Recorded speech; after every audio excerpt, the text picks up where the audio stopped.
Untuk semua manusia dalam Quran Allah Ta'ala berfirman, wahai manusia, ya ayyuhan nas, suruh hidup berbaik-baik. Ya ayyuhan nas, wahai manusia, buat baik. Kami jadikan kamu daripada seorang lelaki perempuan, berkabilah-kabilah, wa syu'uban wa qabaila li ta'arafu, berbaik-baik. Allah kata wahai manusia. Okey. Hak suruh sembahyang pula, hak suruh puasa. Suruh puasa, tak masuk orang kafir, tak masuk semua manusia. Ya ayyuhallazina amanu. Topik lain pula.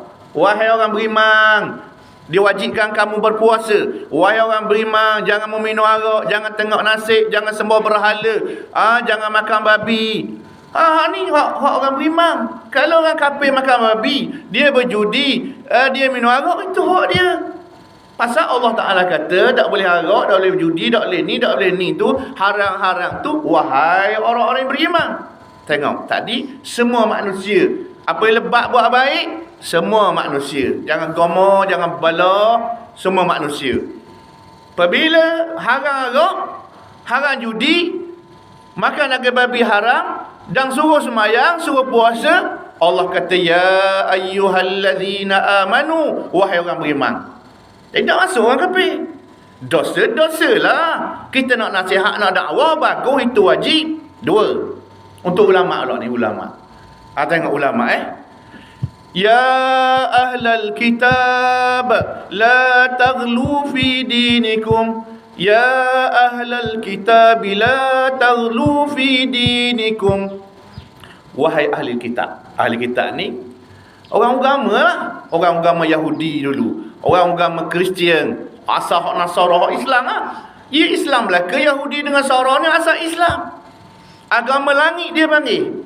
Syariat sahaja berbeza, akidah sama, agama sama, termasuk orang Islam. Siapa dia? Hak pakai piyah, hak pakai serabang, ustaz, ulama, tok guru. Allah kata mana untuk ulama, ustaz, tok guru, hak pakai piyah kan? Hak mari masjid ni, dia tak kata wahai ulama jangan minum arak. Ada ulama minum arak?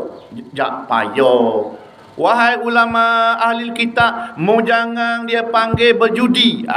Payah nak judi. Orang jadi ulama, jadi ustaz. Dekat mana hak Allah khabar ke orang agama, ulama, ustaz tu guru Wahai tu ulama ahli kitab, wahai ahli kitab, jangan kamu melampau dalam agama. Sini nyakit dia. Ni nyakit orang pakai kepiah. Ni nyakit orang kepiah. Pokok menapik tu. Pokok tahu.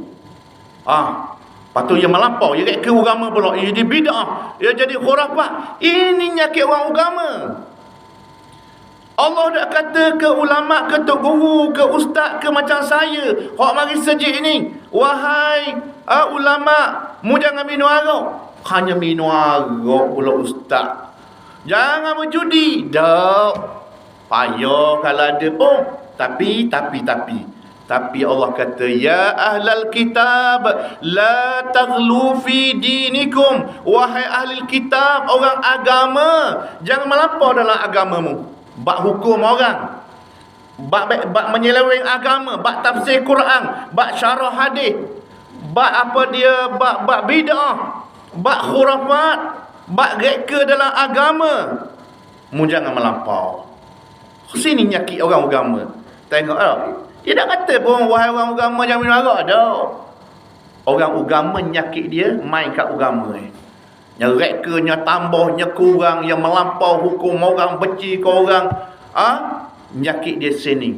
Orang tak kafir dia kata kafir. Orang kafir pula dia kata kafir harbi pula. Dia reka. Bala sesama Islam, bala sesama manusia.